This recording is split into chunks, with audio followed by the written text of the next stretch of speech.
വയലും വീടും.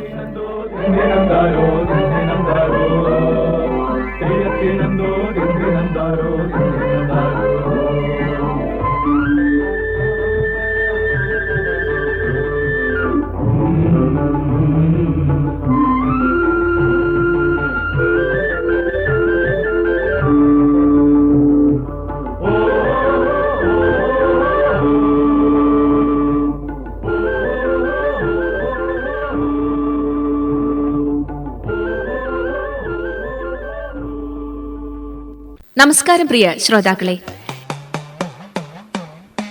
ഇന്നത്തെ വയലും വീടും പരിപാടിയിലേക്ക് എല്ലാ പ്രിയപ്പെട്ടവർക്കും ഹൃദ്യമായ സ്വാഗതം. പുതുവർഷം കാർഷിക മേഖലയുടെ പ്രതീക്ഷകൾ പ്രത്യേക പരിപാടി.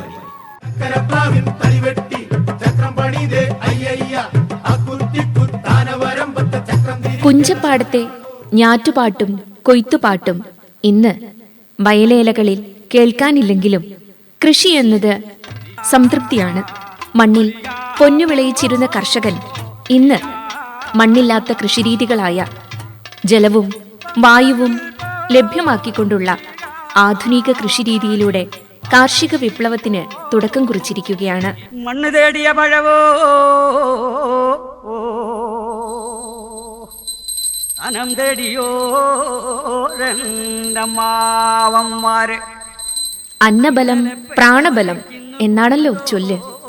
അന്നം നൽകുന്നവൻ കർഷകനാണ്. എന്നെ പെറ്റ മണ്ണേ. ഓരോ ആവാസ വ്യവസ്ഥിതിക്കും അനുസൃതമായ ജീവിതരീതി തിരഞ്ഞെടുക്കുമ്പോഴും പ്രകൃതിയെയും പ്രകൃതി വിഭവങ്ങളെയും സംരക്ഷിച്ചുകൊണ്ടും അവ വേണ്ട വിധത്തിൽ ഉപയോഗപ്പെടുത്തിയും ചെടികൾ നട്ടുവളർത്തിയും മൃഗങ്ങളെ പരിപാലിച്ചും തുടങ്ങിയ കൃഷിരീതി ഇന്ന് നമ്മുടെ സമ്പദ് വ്യവസ്ഥയുടെ തന്നെ നിർണായക ഘടകമാണ്. വർദ്ധിച്ചു വരുന്ന കൃഷി പരിപാലന ചെലവും ആവശ്യത്തിനുള്ള തൊഴിലാളികളെ ലഭ്യമാകാത്തതും കാർഷിക മേഖലയ്ക്ക് സംഭവിച്ചിട്ടുള്ള പ്രത്യാഘാതങ്ങളിൽ ഒന്നാണ്. ഇവിടെയാണ് ആധുനിക ശാസ്ത്ര സാങ്കേതിക വിദ്യകളെ കൂട്ടുപിടിച്ച് കൃഷി ചെയ്യേണ്ടതിന്റെ ആവശ്യകത. അതേക്കുറിച്ചാണ് നമ്മുടെ കർഷകർ ബോധവാന്മാരാകേണ്ടത്. കൃഷി കൂടുതൽ ലളിതവും സമയബന്ധിതവുമാക്കി ലാഭകരമാക്കാനുള്ള നിരവധി സംവിധാനങ്ങൾ ഇപ്പോൾ നിലവിലുണ്ട്. ഇവയെല്ലാം പ്രയോജനപ്പെടുത്തിക്കൊണ്ടുള്ള കൃഷിരീതിയാകണം നമ്മുടേത്. നമ്മുടെ കാർഷിക മേഖല പരിഗണിക്കുമ്പോൾ ക്ഷീരമേഖലയെ നമുക്ക് മാറ്റി നിർത്താനാവുകയില്ല. ഇന്ന് നമ്മളോടൊപ്പം ആദ്യം ചേരുന്നത് കേരളത്തിന്റെ മൃഗസംരക്ഷണ ക്ഷീരവികസന വകുപ്പ് മന്ത്രി ജെ ചിഞ്ചുറാണി. പ്രിയപ്പെട്ടവരെ, ഞാൻ ജെ ചിഞ്ചുറാണി, കേരളത്തിന്റെ മൃഗസംരക്ഷണ ക്ഷീരവികസന വകുപ്പ് മന്ത്രി. ആദ്യമായി ആകാശവാണി വയലും വീടിന്റെ എല്ലാ പ്രിയ ശ്രോതാക്കൾക്കും പുതുവത്സര ആശംസകൾ നേരട്ടെ. ആകാശവാണിയിൽ വയലും വീടും തുടങ്ങിയിട്ട് ഏതാണ്ട് 6 ദശകങ്ങൾ പിന്നിട്ടിരിക്കുന്നു. ഞങ്ങളൊക്കെ വീട്ടുമുറ്റത്ത് കളിക്കുന്ന കുട്ടിക്കാലത്തെ കേട്ടു തുടങ്ങിയതാണ് ആരും മറക്കാത്ത ആ അവതരണ ഗാനം. അതങ്ങനെ നിലയ്ക്കാതെ ഒഴുകുന്ന അറിവിന്റെ നദി പോലെ തുടരുന്നതിൽ അഭിമാനവും സന്തോഷവുമുണ്ട്. 1966 ആരംഭിച്ച വയലും വീടും പ്രക്ഷേപണ പരമ്പര കാർഷിക മൃഗസംരക്ഷണ മേഖലകൾക്ക് നൽകിയ സംഭാവനകൾ ചില്ലറയൊന്നുമല്ല. കൃഷി അറിവിന്റെ ശക്തി സൗന്ദര്യങ്ങൾ പ്രസരിപ്പിച്ചിട്ടാണ് ഇന്ന് വയലും വീടും നിൽക്കുന്നത് എന്നറിയുന്നതിൽ സന്തോഷം. പുതുവർഷത്തിന്റെ പ്രസരിപ്പിലാണ് കേരളം ഇപ്പോൾ. കടന്നുപോയ വർഷങ്ങളുടെ പരിമിതികൾ ഒക്കെയും തിരിച്ചറിഞ്ഞായിരിക്കണം ഇനിയുള്ള നമ്മുടെ മുന്നേറ്റം. മൃഗസംരക്ഷണ വകുപ്പിൽ കാര്യമായ മുന്നേറ്റങ്ങൾ നടത്താൻ പോയ വർഷം കഴിഞ്ഞു എന്നുള്ളതിന്റെ അഭിമാനവും ആത്മഹർഷവും മന്ത്രി എന്ന നിലയിൽ എനിക്കുണ്ട് എന്ന് വിനീതമായി പറഞ്ഞുകൊള്ളട്ടെ. ഒന്നാമതായി, കർഷകർക്ക് വളരെ സുലഭമല്ലാതിരുന്ന മൃഗചികിത്സാ സൗകര്യങ്ങളെ ലളിതവും അനായാസവുമാക്കി എന്നതാണ് സന്തോഷം നൽകുന്ന കാര്യം. 29 മൊബൈൽ വെറ്റിനറി ആംബുലൻസുകളാണ് നേരത്തെ ഞങ്ങൾ പുറത്തിറക്കിയത്. കർഷകരുടെ വീട്ടുമുറ്റത്ത് മൃഗചികിത്സാ സേവനം എത്തിക്കുക എന്ന ലക്ഷ്യം വെച്ചുകൊണ്ട് ഇപ്പോൾ ഇതാ 47 പുതിയ ആംബുലൻസുകൾ കൂടി പുതുവർഷ സമ്മാനമായി കാർഷിക കേരളത്തിന് നൽകുകയാണ്. അതോടൊപ്പം 12 മൊബൈൽ സർജറി യൂണിറ്റുകളും നൽകുന്നുണ്ട്. വളർത്തുമൃഗങ്ങളുടെ അടിയന്തര ശസ്ത്രക്രിയകൾക്ക് ഇനിയുള്ള കർഷകർക്ക് സേവനം വീട്ടുമുറ്റത്ത് തന്നെ കിട്ടും. ഉച്ചയ്ക്ക് 3 മണിയോടെ സാധാരണ മൃഗാശുപത്രി സേവനം നിലയ്ക്കുമ്പോൾ കർഷകർക്ക് എപ്പോഴും ആശ്രയിക്കാവുന്ന ഒന്നാണ് മൊബൈൽ വെറ്റിനറി യൂണിറ്റുകൾ. സംസ്ഥാനത്താകെ ഇപ്പോൾ 76ഓളം ആംബുലൻസുകൾ ഇങ്ങനെ സേവനം നൽകും.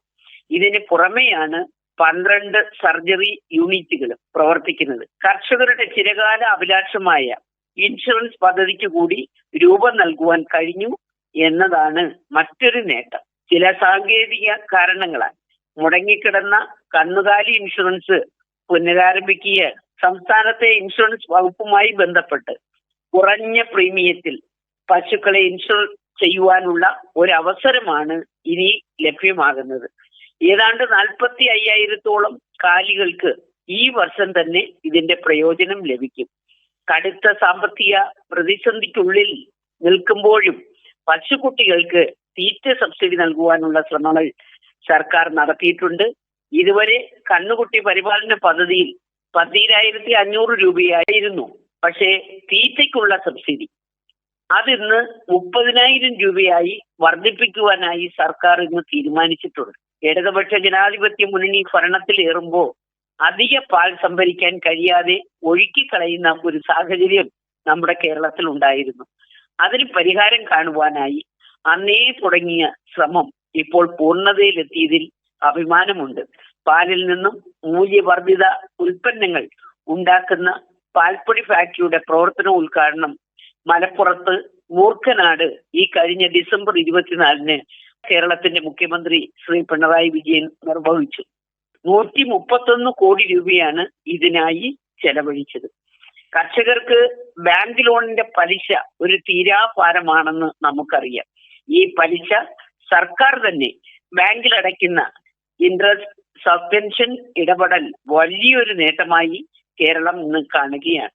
അതോടൊപ്പം തന്നെ വൻകിട സംരംഭകരെയും പ്രവാസി മലയാളികളെയും യുവാക്കളെയും പ്രോത്സാഹിപ്പിക്കുവാനായി ചില പദ്ധതികളും കേന്ദ്ര ഗവൺമെന്റുമായി ചേർന്ന് നാം നടപ്പിലാക്കുന്നുണ്ട്. നാഷണൽ ലൈവ് സ്റ്റോക്ക് മിഷനിലൂടെ ആടുകൾ, പന്നി, കോഴി, തീറ്റപ്പുല്ല് എന്നിവയുടെ വലിയ യൂണിറ്റുകൾ തുടങ്ങുന്നവർക്ക് 50% സബ്സിഡിയും ബാങ്ക് ലോണും ഏർപ്പെടുത്തി സഹായിക്കുന്ന സംരംഭങ്ങൾക്ക് രൂപം നൽകുവാൻ കഴിഞ്ഞത് ഈ സർക്കാരിന്റെ വലിയ നേട്ടമാണ്. മറ്റൊന്ന്, മൃഗസംരക്ഷണ മേഖലയിലും കിസാൻ ക്രെഡിറ്റ് കാർഡ് കൊണ്ടുവരുവാൻ കഴിഞ്ഞു എന്നുള്ളതാണ്. ഇതിലൂടെ 1,60,000 രൂപ വരെ ഇതിൽ ഈടില്ലാതെ ബാങ്കുകൾക്ക് കർഷകർക്ക് വായ്പ നൽകാം.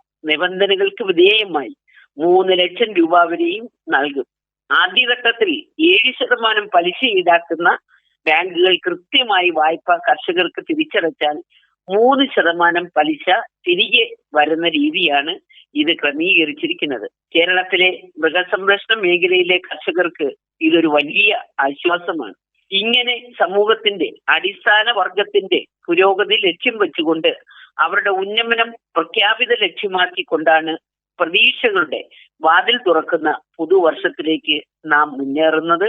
നമുക്ക് വേണ്ടി എപ്പോഴും അന്നമൊരുക്കുന്ന നമ്മളെയൊക്കെയും വിശപ്പില്ലാതെ കരുതലോടെ താങ്ങി നിർത്തുന്ന കർഷകരെ ചേർത്ത് പിടിക്കുമെന്ന്, അവരോട് തോളോട് തോൾ ചേർന്ന് നിൽക്കുമെന്ന് ഈ പുതുവർഷത്തിൽ നമുക്ക് പ്രതിജ്ഞയെടുക്കാം. നന്മയിലേക്കുള്ള വഴികൾ മറക്കാതിരിക്കുവാൻ, കരുണയും കരുതലും നമ്മുടെ ജീവിതത്തിൽ മാഞ്ഞു പോകാതിരിക്കാൻ, പ്രതീക്ഷകളിലേക്ക് ലക്ഷ്യബോധത്തോടെ കൈകോർത്ത് മുന്നേറാനായി ഈ പുതുവർഷത്തിൽ എല്ലാവരോടും അഭ്യർത്ഥിക്കട്ടെ. ആകാശവാണി വയലും വീടിന്റെ എല്ലാ ശ്രോതാക്കൾക്കും നന്മയും സ്നേഹവും ഐശ്വര്യവും നിറഞ്ഞ പുതുവർഷ പൂർണിമ ആശംസിക്കുന്നു. നന്ദി, നമസ്കാരം.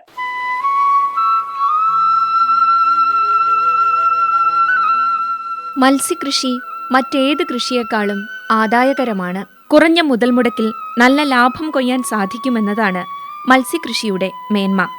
ഓരോ സീസൺ അനുസരിച്ചാണ് വരുമാനമെങ്കിലും വീട്ടമ്മമാർ ഉൾപ്പെടെ താൽപ്പര്യമുള്ള ആർക്കും മത്സ്യകൃഷി ചെയ്യാനാകും. അതുകൊണ്ടുതന്നെ കേരളത്തിൽ ഇന്ന് ഏറ്റവും ലാഭകരമായി നടത്താവുന്ന സംരംഭങ്ങളിൽ ഒന്നാണ് മത്സ്യകൃഷി എന്ന് പറയാം. മത്സ്യമേഖലയുടെ വികസനത്തിന്റെ ഭാഗമായി ദേശീയ തലത്തിൽ 2024 മികച്ച സംസ്ഥാനമായി തിരഞ്ഞെടുക്കപ്പെട്ടതും കേരളമാണ്. കോഴിക്കോട് ഉത്തരമേഖല fisheries joint director Sudheer Kishan BK. കേരളത്തിൻ്റെ ഭക്ഷ്യ സുരക്ഷയും പോഷക സുരക്ഷയും ഉറപ്പുവരുത്തുന്നതിൽ മത്സ്യമേഖലയ്ക്കുള്ള പ്രാധാന്യം നമുക്കേവർക്കും അറിയാവുന്നതാണല്ലോ. മത്സ്യമേഖലയുടെ വികസനത്തിൻ്റെ ഭാഗമായി 2024 മികച്ച സംസ്ഥാനമായി കേരളത്തെ ദേശീയ തലത്തിൽ തിരഞ്ഞെടുത്തതും അഭിമാനാർഹമായ കാര്യമാണ്. ഈ വർഷവും മത്സ്യമേഖലയിൽ, പ്രത്യേകിച്ചും സമുദ്രമേഖലയിലും ഉൾനാടൻ മേഖലയിലും വിവിധ പദ്ധതികൾ ആസൂത്രണം ചെയ്ത് നടപ്പിലാക്കുന്നുണ്ട്. നിലവിലുള്ള മത്സ്യസമ്പത്തിൻ്റെ സംരക്ഷണവും നൂതന രീതികളിലൂടെ മത്സ്യോൽപാദനം വർദ്ധിപ്പിക്കുക എന്ന ദ്വിമുഖ തന്ത്രമാണ് മത്സ്യമേഖലയിലെ മത്സ്യസമ്പത്ത് സ്ഥായിയായി നിലനിർത്താൻ സംസ്ഥാന ഫിഷറീസ് വകുപ്പ് ആസൂത്രണം ചെയ്യുന്നത്. ഉൾനാടൻ മത്സ്യോൽപാദനം വർദ്ധിപ്പിക്കുന്നതിനായി സംസ്ഥാന സർക്കാർ ആവിഷ്കരിച്ച് നടപ്പിലാക്കുന്ന പദ്ധതിയാണ് ജനകീയ മത്സ്യകൃഷി. ഫിഷറീസ് വകുപ്പിൻ്റെ എല്ലാ ജില്ലകളിലും ഈ പദ്ധതി മത്സ്യഭവനുകൾ മുഖേന നടപ്പിലാക്കുന്നുണ്ട്. കേരളീയർക്ക് ചിരപരിചിതമായ കാർപ്പ് മത്സ്യകൃഷിക്ക് പുറമെ അർദ്ധ തീവ്ര രീതിയിൽ തിലാപ്പിയയും ആസാം വാളയും വരാലും കൃഷി ചെയ്യാനുള്ള പദ്ധതികൾ ഈ വർഷവും തുടരുന്നുണ്ട്. കൂടാതെ ഒരു നെല്ലും ഒരു മീനും പദ്ധതിയും പടുതാക്കുളങ്ങളിലെ വരാൽ കൃഷിയും ആസാം വാള കൃഷിയും ആ പദ്ധതികൾക്കും അപേക്ഷകൾ ക്ഷണിച്ചിട്ടുണ്ട്. നൂതന കൃഷിരീതിയായ റീസർക്കുലേറ്ററി അക്വാകൾച്ചറിൽ തിലാപ്പിയ കൃഷി ചെയ്യാവുന്നതാണ്. വനാമി ചെമ്മീൻ കൃഷിക്കും നൂതന രീതി പ്രോത്സാഹിപ്പിക്കുന്നുണ്ട്. മത്സ്യം കൂടുകളിൽ വളർത്തുന്ന രീതിയും ഈ വർഷവും തുടരുന്നുണ്ട്. ഇതിൽ കരിമീൻ, പൂമീൻ എന്നിവയും ഉൾപ്പെടുത്തിയിട്ടുണ്ട്. കുളങ്ങളിലെ പൂമീൻ, കരിമീൻ, ചെമ്മീൻ എന്നിവയും ഈ വർഷം കൃഷി ചെയ്യാം.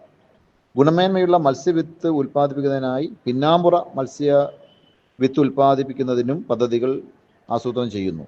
കരിമീൻ, വരാൽ ഇനങ്ങൾ ഇങ്ങനെ ഉൽപ്പാദിപ്പിക്കാനുള്ള പദ്ധതിയാണ് ആസൂത്രണം ചെയ്യുന്നത്. പ്രധാനമന്ത്രി മത്സ്യസമ്പദ യോജന പദ്ധതിയിൽ കല്ലുമ്മക്കായ കൃഷി, ബയോഫ്ലോക്ക് കൃഷി, ടാങ്കുകളിലും കുളങ്ങളിലും, അതുപോലെ തന്നെ അലങ്കാര മത്സ്യോൽപാദന യൂണിറ്റുകൾ, ഓരുജല കൂട് കൃഷി എന്നീ പദ്ധതികളും ഈ വർഷം ഉൾനാടൻ മേഖലയിൽ നടപ്പിലാക്കുന്നുണ്ട്. താൽപ്പര്യമുള്ള കർഷകർക്ക് എല്ലാ ജില്ലകളിലും പ്രവർത്തിക്കുന്ന മത്സ്യഭവനുകൾ മുഖേന ഈ പദ്ധതികളുടെ വിശദവിവരങ്ങൾ അറിയാവുന്നതാണ്. പ്രകൃതിയുടെ എല്ലാ ഭാവമാറ്റങ്ങളും ഉൾക്കൊണ്ടുകൊണ്ട് കൃഷി ചെയ്യുന്നവനും അതിനെ അതിജീവിക്കുന്നവനുമാണ് കർഷകൻ. കാർഷിക മേഖലയ്ക്കുണ്ടായ വലിയൊരു തിരിച്ചടിയായിരുന്നു 2024 വയനാട് ജില്ലയിലുണ്ടായ ഉരുൾപൊട്ടൽ. ഈ പുതുവർഷം പ്രകൃതി ദുരന്തത്തിന് ഇരയായ കർഷകരുടെ ഉയർത്തെഴുന്നേൽപ്പ് കൂടിയാകട്ടെ. എന്റെ പേര് രാജീവ് വർഗീസ്. ഞാൻ പ്രിൻസിപ്പൽ അഗ്രികൾച്ചറൽ ഓഫീസർ വയനാടാണ്. 2024 ജൂലൈ 30 മേപ്പാടി പഞ്ചായത്തിലുണ്ടായ ആ ചൂരൽമല ഉരുൾപൊട്ടലിൽ കുറെ കാഷ്വാലിറ്റി വന്നിട്ടുണ്ട്. അതിനൊപ്പം തന്നെ കൃഷിനാശം വന്നിട്ടുണ്ട്. ഞങ്ങൾ കണക്കെടുത്തപ്പോ ഏകദേശം 268 പേരുടെ കൃഷിഭൂമി നഷ്ടപ്പെട്ടിട്ടുണ്ട്. 450ഓളം കർഷകരുടെ കാർഷിക വിളകളും നഷ്ടപ്പെട്ടിട്ടുണ്ട്. ഇവർക്ക് വേണ്ടിയിട്ട് ഒരു റീഹാബിലിറ്റേഷൻ പ്ലാൻ ഉണ്ടാക്കി ലൈവ്ലിഹുഡ് കൃഷിയായിരിക്കുന്ന കർഷകരെ തിരിച്ച് കൃഷിയിലേക്ക് കൊണ്ടുവരിക എന്നുള്ളതാണ് ഞങ്ങളുടെ 2025 ഞങ്ങൾ ഏറ്റവും ഫസ്റ്റ് പ്രയോറിറ്റി ആയിട്ട് കാണുന്നത്. ഇതുവരെ നമ്മൾ ചെയ്തിട്ടുള്ളത്, ഇപ്പോൾ നമ്മളുടെ SDRF അനുമതി പ്രകാരം നമുക്ക് നൽകാൻ പറ്റുന്ന ഹെക്ടറിന് 47,000 രൂപയാണ്. ഇതിനു വേണ്ടിയുള്ള ധനസഹായത്തിന് വേണ്ടിയിട്ടുള്ള അപേക്ഷ നമ്മൾ ജില്ലാ കളക്ടർക്ക് നൽകിയിട്ടുണ്ട്. ഏകദേശം 20 ലക്ഷത്തോളം രൂപ കൃഷിഭൂമി നഷ്ടപ്പെട്ടവർക്ക് കൊടുക്കാൻ നമ്മൾ ശുപാർശ ചെയ്തിട്ടുണ്ട്. 50 ലക്ഷത്തിന് മേലെ കൃഷി നാശം സംഭവിച്ച കർഷകർക്ക് കൃഷി വകുപ്പിനോട് നമ്മൾ അഭ്യർത്ഥിച്ചിട്ടുണ്ട്. ഇത് രണ്ടും നമുക്ക് ഇമ്മീഡിയറ്റ് ആയിട്ട് കൊടുത്ത് തീർത്ത് അവരിലേക്ക് വേഗം ഈ ധനസഹായം എത്തിക്കുക എന്നുള്ളതാണ്. കളവെട്ടി യന്ത്രം, ചെയിൻസോ തുടങ്ങിയിട്ടുള്ള മെഷീനറി അവർക്ക് ലഭ്യമാക്കി കൊടുത്താൽ അതുകൊണ്ട് ഒരു പ്രതിദിനം നമുക്ക് വരുമാനം ഉണ്ടാക്കാൻ പറ്റിയ കർഷകരും കർഷക തൊഴിലാളികളും ഉള്ള സ്ഥലമാണ്. അപ്പൊ ഈ കർഷകർക്ക് അതിനാവശ്യമായിട്ടുള്ള കാർഷിക യന്ത്രങ്ങൾ നൽകുന്നതിന് വേണ്ടിയുള്ള ഒരു പ്രപ്പോസൽ ഞങ്ങൾ തയ്യാറാക്കി വരുന്നുണ്ട്. ഇതോടൊപ്പം തന്നെ ഉരുൾപൊട്ടലിൽ അതിജീവിക്കാൻ വേണ്ടിയിട്ട് ഒരു കൂട്ടം ചെറുപ്പക്കാര് തേനിന്റെ ഒരു വിപണി കണ്ടുപിടിച്ചിട്ടുണ്ട്. തേന്, കുരുമുളക് തുടങ്ങിയിട്ടുള്ള വിഭവങ്ങള് കയറ്റുമതി ചെയ്യുന്ന രീതിയിലേക്കുള്ള ഒരു കൂട്ടായ്മയിലേക്കാണ് അവർ പോകുന്നത്. നമ്മൾ ഉദ്ദേശിക്കുന്നത് ഇവരെ ഒരു SPO ആയിട്ട് മാറ്റിയിട്ട് ഇവർക്ക് ഒരു ഹാൻഡ് ഹോൾഡിംഗ് കൊടുക്കുക.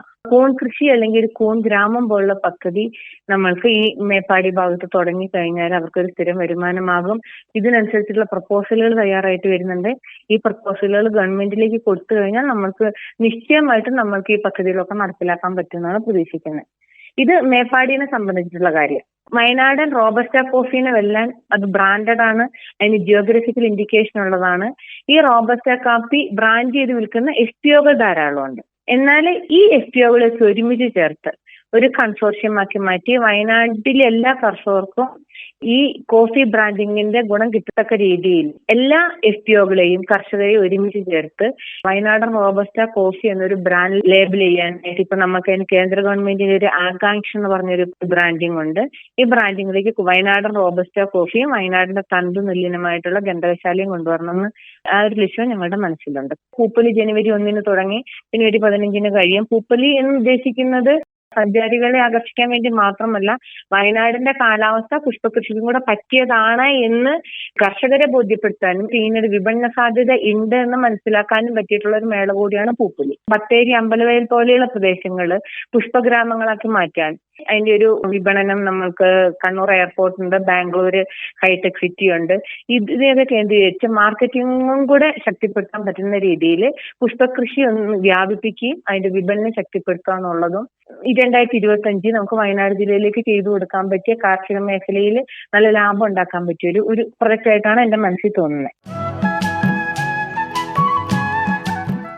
മൃഗസംരക്ഷണ മേഖലയിൽ നിരവധി സാധ്യതകളാണ് നമുക്ക് മുന്നിലുള്ളത്.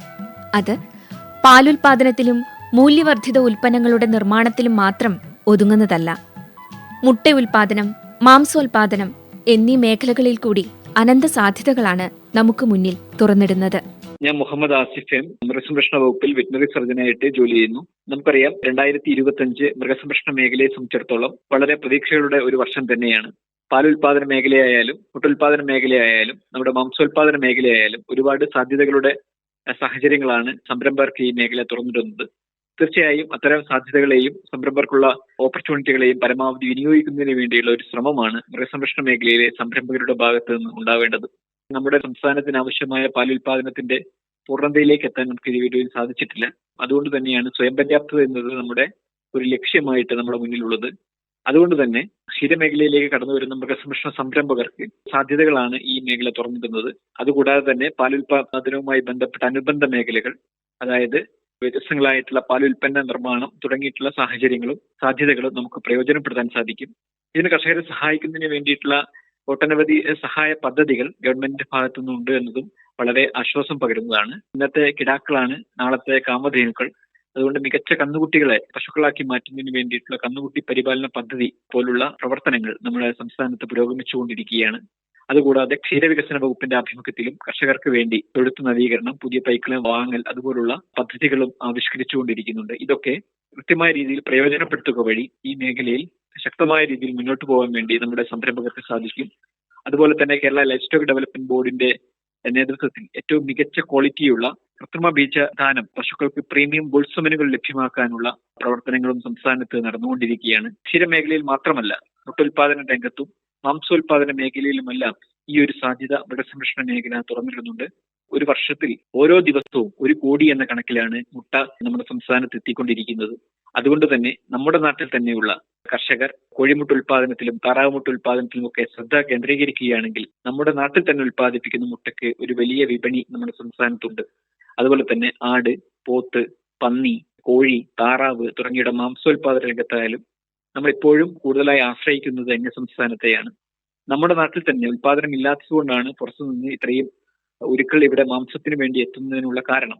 അതുകൊണ്ട് തന്നെ ഈ ഒരു വിപണിയെ പിടിച്ചെടുക്കാൻ വേണ്ടി ഈ മേഖലയിലേക്ക് ശ്രദ്ധാപൂർവം ശാസ്ത്രീയമായി ഈ കാര്യങ്ങൾ മനസ്സിലാക്കിക്കൊണ്ട് കർഷകർ സംരംഭകരായിട്ട് കടന്നു വരികയാണെങ്കിൽ മാംസോൽപാദന രംഗത്തും മികച്ച രീതിയിലുള്ള ഒരു പ്രകടനം കാഴ്ചവെക്കാൻ വേണ്ടി നമ്മുടെ നാട്ടിലെ സംരംഭകർക്ക് സാധിക്കും.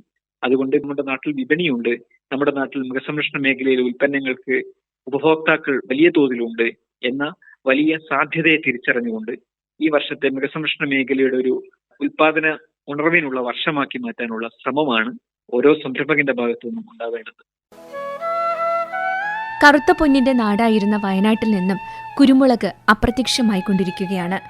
കഴിഞ്ഞുപോയ ആ നല്ല കാലത്തെ തിരിച്ചു പിടിക്കാനുള്ള ശ്രമത്തിലാണ് 2023 സംസ്ഥാനത്തെ കർഷകോത്തമ അവാർഡ് ജേതാവായ പുൽപ്പള്ളി സ്വദേശി ശ്രീ റോയ് മോൻ കെ. കുരുമുളക് പുനരുജ്ജീവിപ്പിക്കാൻ സാധിക്കുന്നത് നമുക്ക് ഡിസീസ് വരാത്ത രീതിയിൽ നോക്കി ചെയ്യാനായിട്ട് സാധിക്കണം. ഞാൻ ആ തരത്തിലൊരു കൃഷി രീതിയിലൂടെ തിരിച്ചു വരാനാണ് ഉദ്ദേശിക്കുന്നത്. ഒന്നാമത്തെ കാര്യം, മഴക്കാലത്ത് നമുക്ക് സംഭവിക്കാൻ പോകുന്ന കാര്യങ്ങൾ എന്തായിരിക്കും എന്നുള്ളത് അത് നമ്മൾ മുന്നേ കണ്ടുകൊണ്ട്, ഇപ്പോ ബോഡോ മിക്സ് ഉണ്ടാക്കി നമ്മൾ ഇതിന്റെ ചോട്ടിൽ ഡ്രഞ്ച് ചെയ്ത് കൊടുക്കുന്നത് കൂടാതെ ചെടികൾക്ക് സ്പ്രേ ചെയ്ത് കൊടുക്കുന്ന രീതിയിൽ ചെയ്യണം. ചെടികൾക്ക് ആവശ്യമുള്ള മൂലകങ്ങൾ എന്താണോ അതെല്ലാം നമുക്ക് ചെയ്തു കൊടുക്കാനായിട്ട് സാധിക്കണം. അതോടൊപ്പം അഴുകൽ രോഗങ്ങളിലൂടെ ചെടികൾക്ക് നശിച്ചു പോകാനുണ്ടാവുന്ന സാഹചര്യങ്ങൾ, മിലിബഗും മറ്റു കാര്യങ്ങളൊക്കെ ഉണ്ടാകും. അതൊക്കെ ആ വേരിനെ നശിപ്പിക്കാതിരിക്കാൻ അതിനെ പൂർണ്ണമായിട്ടും ഒഴിവാക്കുന്ന രീതിയിലോട്ട് ഉള്ള മരുന്നുകളും വളങ്ങളും ഒക്കെ കൊടുത്തു വേണം ചെടികളെ കൊണ്ടുവരാനായിട്ട്. കുരുമുളക് കൃഷി നമുക്ക് വീണ്ടും തിരികെ കൊണ്ടുവരണമെങ്കിൽ, അല്ലെങ്കിൽ അതിന് ഏറ്റവും മികച്ചതായിട്ടുള്ള നടീൽ വസ്തു കണ്ടെത്തുക എന്നുള്ളതാണ് ഇന്നത്തെ ഏറ്റവും വലിയൊരു പ്രതിസന്ധിയുടെ കാര്യം. കേടുപാടുകളില്ലാത്ത കുരുമുളക് ഇനങ്ങളുടെ തൈകൾ നമുക്ക് കിട്ടാനായിട്ട് ഇന്ന് വളരെ ബുദ്ധിമുട്ട് അനുഭവപ്പെടുക. ആ തരത്തിലുള്ള തൈകളുടെ ഒരു ഉൽപാദനത്തിന്റെ ഒരു സംവിധാനം കൂടി ഇതോടൊപ്പം ഞാൻ ചെയ്യുകയാണ്. പന്നിയൂറിന്റെ എല്ലാ വെറൈറ്റീസും 2000 സ്ക്വയർ മീറ്റർ വലിപ്പമുള്ള ഒരു പോളി ഷെഡില് കേരള കാർഷിക സർവകലാശാലയുടെ നേതൃത്വത്തിൽ അവരുടെ എല്ലാ പരിചരണ മുറകളും പാലിച്ചുകൊണ്ടുള്ള തൈകളുടെ ഒരു ഉൽപാദന കേന്ദ്രമാക്കി അതിനെ മാറ്റുകയാണ്. അതാണ് 2025 എന്റെ ഈ കുരുമുളക് കൃഷിയുടെ ഭാഗമായിട്ട് ചെയ്യുന്ന 2 കാര്യങ്ങളൊന്ന്, മാതൃകാ തോട്ടം, ഒപ്പം തന്നെ അതിന് ഏറ്റവും മികച്ച നടീൽ വസ്തു കർഷകർക്കും കിട്ടാവുന്ന ഒരു സംവിധാനം ഒരുക്കുക. ഒരു സാറ്റലൈറ്റ് നഴ്സറി സംവിധാനമാണ് ഇതിനു വേണ്ടിയിട്ട് ഒരുക്കിയിരിക്കുന്നത്. റബ്ബർ പോലെയുള്ള മരങ്ങൾക്കിടയിൽ ഏറ്റവും നല്ല ഉൽപാദനം തരുന്ന കുരുമുളക് ഇനങ്ങളുണ്ട്. അതിൽ ഏറ്റവും നല്ല താങ്ങ് മരങ്ങളായിട്ട് നമുക്ക് റബ്ബർ മരങ്ങൾ ഉപയോഗപ്പെടുത്താനും സാധിക്കും. ഞാൻ എന്റെ തോട്ടത്തിലൂടെ ആ ഒരു കൃഷി രീതി ഞാൻ ചെയ്തുകൊണ്ടിരിക്കുന്നത്. ഒരു മോഡൽ ഫാമായിട്ട് തന്നെ ആ വെറൈറ്റീസ് എല്ലാം ഞാൻ ചെയ്യുന്നുണ്ട്. റബ്ബർ മരങ്ങളെ നമുക്ക് താങ്ങുമരങ്ങളാക്കിക്കൊണ്ട്, എന്നാൽ ടാപ്പിങ്ങിന് അതിനുള്ള ഏരിയ വിട്ട് അതിന്റെ മേൽഭാഗത്തേക്ക് കുരുമുളക് വള്ളി നമ്മൾ ചായച്ച് കയറ്റി അങ്ങനെ അതിനെ നമുക്ക് ഒരു മരമാക്കി നമുക്ക് നിർത്താൻ പറ്റും. അപ്പോൾ ഒരു കൃഷിയിടത്തില് ഒന്നിലധികം കൃഷി രീതികളിലൂടെ വരുമാനം ഉണ്ടാക്കിയെടുക്കാനായിട്ട് നമുക്ക് സാധിക്കണം. എപ്പോഴും ഏകവിള കൃഷിയുടെ കാലഘട്ടം കഴിഞ്ഞു എന്നുള്ളത് ഒരു കർഷകൻ മനസ്സിലാക്കിയെടുക്കുമ്പോൾ ഓരോ കൃഷിക്കും അതിനോട് യോജിക്കുന്നതായിട്ടുള്ള ഇടവിള കൃഷിയിലൂടെ പരസ്പരം അങ്ങോട്ടും ഇങ്ങോട്ടും വേരുപടലങ്ങൾ കൊണ്ട് പോലും തീർത്തും യോജിക്കുന്നതായിട്ടുള്ള ആ ഒരു കൃഷി രീതി. അപ്പൊ 3 തരം കൃഷിയെങ്കിലും മിനിമം നമുക്ക് ആ ഒരു പ്ലോട്ടിൽ നമുക്ക് ചെയ്തെടുക്കാനായിട്ട് സാധിക്കുമ്പോൾ കൃഷി നഷ്ടമാണെന്ന് ഇനി പറയാനാവാത്ത വിധത്തില് നമ്മുടെ കാർഷിക രീതിയെ മാറ്റിയെടുക്കാനായിട്ട് പറ്റും. ഒരെണ്ണം നമ്മുടെ തോട്ടത്തിന്റെ ചെലവുകൾ മീറ്റ് ചെയ്യാനായിട്ട് ബാക്കി വെച്ചാല് ബാക്കിയുള്ളതൊക്കെ നമുക്ക് മിച്ചം വെക്കാനായിട്ട് കർഷകന് സാധിക്കും. അതാവണം ഇനിയുള്ള കാലഘട്ടത്തിന്റെ കൃഷി രീതികൾ. മറ്റെല്ലാ മേഖല പോലെ തന്നെയും കാർഷിക മേഖല നിരവധി പ്രതിസന്ധികൾ നേരിടുന്നുണ്ട്. എന്നിരുന്നാൽ കൂടിയും ഈ രംഗത്തേക്ക് പുതുതായി വരുന്ന കർഷകർ നിരവധിയാണ്. അവരുടെ പ്രവർത്തന മേഖലയിൽ മതിയായ സൗകര്യങ്ങൾ അവർക്ക് ഒരുക്കി കൊടുക്കേണ്ടത് അത്യാവശ്യമാണ്. പ്രത്യേകിച്ചും കൃഷിക്കനുസൃതമല്ലാതിരുന്ന പാടങ്ങൾ വീണ്ടും കൃഷിയോഗ്യമാക്കി തീർക്കുമ്പോൾ ആ കൃഷിയെ നിലനിർത്തിക്കൊണ്ടുപോകേണ്ടതിന്റെ ഉത്തരവാദിത്വം എല്ലാവർക്കുമുണ്ട്. എന്റെ പേര് സിദ്ദീഖ് എന്നാണ്. കോഴിക്കോട് ജില്ലയിലെ നെടുവണ്ണൂർ എന്ന് പറഞ്ഞ സ്ഥലത്താണ് ഞാൻ താമസിക്കുന്നത്. National millionaire farmer of India award 2024 എനിക്കായിരുന്നു കിട്ടിയിരുന്നത്. കർഷകർക്ക് വരുന്ന പ്രയാസങ്ങൾ എവിടെയാണെന്ന് വെച്ചിട്ടുണ്ടെങ്കിൽ, ശരിക്കും ഈ കാർഷിക രംഗം രാഷ്ട്രീയവൽക്കരിച്ചതാണ് കർഷകന്റെ ഏറ്റവും വലിയ അധപ്പതനം എന്നുള്ളൊരു വിശ്വസിക്കുന്ന ഒരു വ്യക്തിയാണ് ഞാൻ. കാരണം നമുക്കൊരു പഞ്ചായത്ത് തലത്തിലോ അല്ലെങ്കിൽ ഒരു കൃഷിഭവന്റെ കാര്യങ്ങൾ, ഒരു വികസന സമിതി ഉണ്ടാവുമല്ലോ. ഈ വികസന സമിതി എന്ന് പറയുന്നത് അതിൽ 12 13 പേര് അടങ്ങിയിരിക്കുന്ന ഒരു സമിതിയായിരിക്കും. ഈ സമിതിയിൽ ശരിക്കും അതിലൊരു കർഷക പ്രാതിനിധ്യം ഉണ്ടാവാറില്ല. അധിക പഞ്ചായത്തിന്റെ കാർഷിക വികസന സമിതിയിലോ ശരിക്കും കാർഷിക വികസന സമിതിയിൽ കർഷക പ്രാതിനിധ്യം നിർബന്ധമാണ്, അല്ലെങ്കിൽ ഒരു പാടശേഖരത്തിലുള്ള ഒരു വ്യക്തി നിർബന്ധമാണ്. പക്ഷെ അതൊന്നും ഇവിടെ ഉണ്ടാവാറില്ല. ഒരു പച്ചമുളകിന്റെ തൈ പോലും കുഴിച്ചിടാത്ത വ്യക്തികളായിരിക്കും ഈ സമിതിയിൽ ഉണ്ടാവുക. ഒരു പഞ്ചായത്തിൽ ഏറ്റവും നല്ല കർഷകനെ തെരഞ്ഞെടുക്കാൻ പോകുന്നതും ഇവര് തന്നെയാണ്. അതുപോലെ തന്നെ ഈ അധിക കൃഷിഭവനുകളിലും വരുന്ന വിത്തുകളായിട്ട് നല്ല ഇനം തൈകളും കാര്യങ്ങളൊക്കെ വരുന്നുണ്ട്. ഗവൺമെന്റ് തലത്തിൽ അതിനൊക്കെ നല്ല പ്രോത്സാഹനം കിട്ടുന്നുണ്ട്. പക്ഷേ കുറച്ച് ആൾക്കാർക്ക് കിട്ടിയതിന് ശേഷം ബാലൻസ് വരുന്ന കാര്യങ്ങൾ മാത്രമേ ഒരു കർഷകന് കിട്ടുന്നുള്ളൂ എന്നുള്ള സങ്കടകരമായിട്ടുള്ളൊരു അവസ്ഥയാണ് എല്ലാ കൃഷിഭവനുകളിലും പഞ്ചായത്തുകളിലും നടക്കുന്നത്. അപ്പൊ ഞാനിവിടെ നടുവണ്ണൂർ പഞ്ചായത്തിന്റെ കാര്യങ്ങളാണ് എനിക്ക് ഇവിടെ പറയാനുള്ളത്. കാരണം എന്ന് പറഞ്ഞാൽ, ഒന്ന് വാഴോത്ത് തോടും, 2 ചട്ടംകുട്ടി തോടും. ഒരുപാട് കാടുകൾ വെട്ടിത്തെളിച്ച് അതൊക്കെ മാറ്റിയതായിരുന്നു. ഈ വർഷം ചെയ്യാൻ ഉദ്ദേശിക്കുന്ന ഒരു കാര്യം എന്ന് പറഞ്ഞിട്ടുണ്ടെങ്കിൽ, ഈ തോടുകളിൽ ഏകദേശം കുടിവെള്ള പദ്ധതിക്ക് വേണ്ടിയിട്ടുള്ള ഒരു 3 VCBകളുണ്ട്. ഈ VCBകളിൽ അമിതമായിട്ട് വരുന്ന വെള്ളം നമുക്ക് കൃഷിക്ക് അനുയോജ്യമായിട്ട് എടുക്കാൻ പറ്റുന്ന ഒരു കാര്യങ്ങളാണ്. പക്ഷേ ഈ 3 VCBകൾക്കും ഫീൽഡ് ബോട്ടി ഇല്ല എന്നുള്ളൊരു സങ്കടകരമായിട്ടുള്ള അവസ്ഥയുണ്ട്. ഈ ഫീൽഡ് ബോത്ത് ഇല്ലാത്തത് കൊണ്ട് തന്നെ അമിതമായിട്ടുള്ള വെള്ളം വന്നിട്ടുണ്ടെങ്കിൽ വയലിലേക്ക് കൂടുതൽ അത് തടിക്കുകയും അതുപോലെ തന്നെ വെള്ളം കുറഞ്ഞിട്ടുണ്ടെങ്കിൽ ഷട്ടർ ഇട്ടിട്ട് അതിനെ നമുക്ക് വയലുകളിലേക്ക് കൊണ്ടുപോകാനുള്ള ഒരു അവസ്ഥയും ഇല്ലാത്തൊരവസ്ഥ നടുവന്നൂർ പഞ്ചായത്തിനെ സംബന്ധിച്ച് നമുക്കുണ്ട്. ഇതിനൊരു പരിഹാരം ഏതെങ്കിലും ലെവലിൽ നമ്മൾ പഞ്ചായത്തിനോ കൃഷിഭവനോ ഒക്കെ കൊടുത്തുകൊണ്ടിരിക്കുന്നുണ്ട്. അതുപോലെ തന്നെ ഇവിടെ 2 ചാക്ക് കൃഷി ഇറക്കാൻ പറ്റുന്നൊരു പാടശേഖരം ആണ് നമ്മുടെ തെക്കേൽത്തായ പാടശേഖരത്തിന്റെ കുറച്ച് വെങ്ങളത്തുകാണ്ടി കടവുമായിട്ട് ബന്ധപ്പെട്ടുള്ള കുറച്ച് ഭാഗങ്ങൾ. ഈ ഭാഗത്തേക്ക് ട്രാക്ടർ ഇറക്കാൻ പറ്റാനും അതുപോലെ തന്നെ നമ്മൾ വാഹനങ്ങളോ അതുപോലെ തന്നെ വളമോ കാര്യങ്ങളോ കൊണ്ടുപോകാനോ തിരിച്ച് ഈൽഡ് എടുത്തതിന് ശേഷം നെൽകൃഷിയിൽ നിന്ന് നമ്മൾ കറ്റകൾ ചുമന്നു കൊണ്ടുവരാനോ പറ്റുന്ന രീതിയിൽ ഒരു ഓട്ടോറിക്ഷ പോകാൻ പറ്റുന്ന രീതിയിലുള്ള ഒരു റോഡോ നമുക്ക് സൗകര്യങ്ങളോ ഇല്ലാത്തതിനെ കൊണ്ട് കർഷകരക്കം എല്ലാവരും പിന്നോട്ട് പോയിക്കൊണ്ടിരിക്കുകയാണ്. ഇതിനും കൂടി ഒരു പരിഹാരം നമുക്ക് ഉണ്ടാക്കി കിട്ടുകയാണെന്നുണ്ടെങ്കിൽ ഒരുപാട് കർഷകർ ഇവിടെ കൃഷിയിലേക്ക് ഇറങ്ങാൻ സാധ്യതയുണ്ട്. എല്ലാവരും താല്പര്യരുമാണ്. അതുകൊണ്ട് ഞങ്ങളുടെ കർഷകരുടെ ഈ പ്രശ്നങ്ങളും പ്രയാസങ്ങളും ഗവൺമെന്റ് തലത്തിലും അതുപോലെ തന്നെ പഞ്ചായത്തും കൃഷിഭവനും ബന്ധപ്പെട്ട് ഇതിന് ഞങ്ങൾക്ക് വേണ്ടുന്ന ഒരു പരിഹാരം ഈ വർഷത്തിൽ തന്നെ ഉണ്ടാക്കി തന്നിട്ടുണ്ടെങ്കിൽ ഒരുപാട് കൃഷി താല്പര്യരായിട്ടുള്ള കർഷകരുള്ള ഈ സ്ഥലത്തിന് ഒരുപാട് ശാശ്വത പരിഹാരമാക്കി മാറും. കാർഷികവുമായി ബന്ധപ്പെട്ടുള്ള ഏതു മേഖല തിരഞ്ഞെടുക്കുമ്പോഴും അത് പ്രകൃതിക്കിണങ്ങുന്നതായിരിക്കണം. പരിസ്ഥിതി സംരക്ഷിച്ചുകൊണ്ടുള്ള ഒരു സുസ്ഥിര വികസനമായിരിക്കണം നമ്മുടേത്. ഞാൻ രമേശ്, സംസ്ഥാന ക്ഷീരവികസന വകുപ്പിൽ നിന്നും അസിസ്റ്റന്റ് ഡയറക്ടറായി റിട്ടയർ ചെയ്ത് ഇപ്പോൾ Vellimadukunnu JDT Islam college of arts and സയൻസിൽ ബയോടെക്നോളജി വിഭാഗത്തിൽ ജോലി ചെയ്തു വരുന്നു. 2025 ഒരു കർഷകനെ സംബന്ധിച്ചിടത്തോളം പ്രതീക്ഷ നൽകുന്നതാണ്. പാല് എന്നും ഡിമാൻഡ് വർദ്ധിച്ചുകൊണ്ട് തന്നെ ഇരിക്കുന്നു. അപ്പൊ അതിന് ഉപഭോക്താക്കൾ പ്രതീക്ഷിക്കുന്ന തരത്തിലുള്ള ഉൽപ്പന്നം അവർക്ക് ലഭ്യമാക്കുന്നതിനുള്ള ഒരു ഉത്തരവാദിത്വം കൂടെ തീർച്ചയായിട്ടും കർഷകർക്ക് ഉണ്ടാകണം എന്നതും കൂടെ ഈ തരുണത്തിൽ ഓർമ്മിപ്പിക്കുകയാണ്. അപ്പൊ നമുക്ക് സുസ്ഥിര ക്ഷീരവികസനം ലക്ഷ്യമാക്കി നമ്മൾ മുന്നോട്ട് നീങ്ങുമ്പോൾ നമ്മുടെ കർഷകരുടെ സാമ്പത്തിക സാധ്യത അത് മെച്ചപ്പെടുത്താനായിട്ട് കഴിയണം. പരിസ്ഥിതി സംരക്ഷണം നമുക്ക് നിലനിർത്താനായിട്ട് കഴിയണം. അതോടൊപ്പം നമ്മുടെ സാമൂഹിക ഉത്തരവാദിത്വം നിറവേറ്റുവാനായി നമുക്ക് കർഷകർക്കും സാധിക്കണം. വരൾച്ചയെ തടയുന്നതിന് കഴിവുള്ള തരത്തിലുള്ള തീറ്റപ്പുല്ലിനങ്ങൾ കൃഷി ചെയ്യുക. ഈ പുല്ലിനങ്ങളോടൊപ്പം പയറിനങ്ങളിൽപ്പെടുന്ന ചെടികളും കൂടെ കൃഷി ചെയ്യുകയാണെങ്കിൽ നമുക്ക് തീറ്റ പോഷകസമ്പുഷ്ടമാക്കുവാനായിട്ട് നമുക്ക് സാധിക്കും. പരിസ്ഥിതി സൗഹൃദ കന്നുകാലി പരിപാലനം നമുക്ക് പ്രോത്സാഹിപ്പിക്കേണ്ടിയിരിക്കുന്നു. ഫാമുകളിൽ ഉണ്ടാകുന്ന ചാണകം ഇത് ശരിയായ വിധത്തിൽ സംസ്കരിച്ച് ബയോഗ്ലാസ് ഉൽപ്പാദിപ്പിക്കുവാൻ, അതോടൊപ്പം തന്നെ നമുക്ക് ജൈവവളം ഉണ്ടാക്കുന്നതിന് നമുക്ക് സാധിക്കും. മാത്രമല്ല ഇതോടൊപ്പം തന്നെ നമ്മൾ ശ്രദ്ധിക്കേണ്ട ഒരു കാര്യമാണ് നമ്മുടെ ജലസംരക്ഷണം. ലഭ്യമാകുന്നത്ര ജലം സംരക്ഷിച്ചു വെക്കാനായിട്ട് മഴവെള്ള സംഭരണി നമുക്ക് ഒരുക്കാം.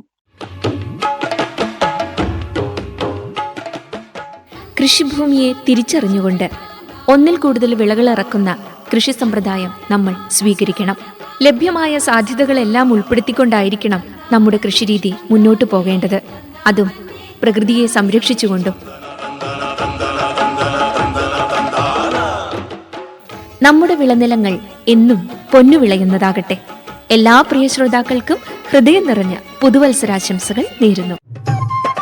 പുതുവർഷം കാർഷിക മേഖലയുടെ പ്രതീക്ഷകൾ പ്രത്യേക പരിപാടി സമാപിക്കുന്നു. നിർവഹണം ഫഹദ് റാസ.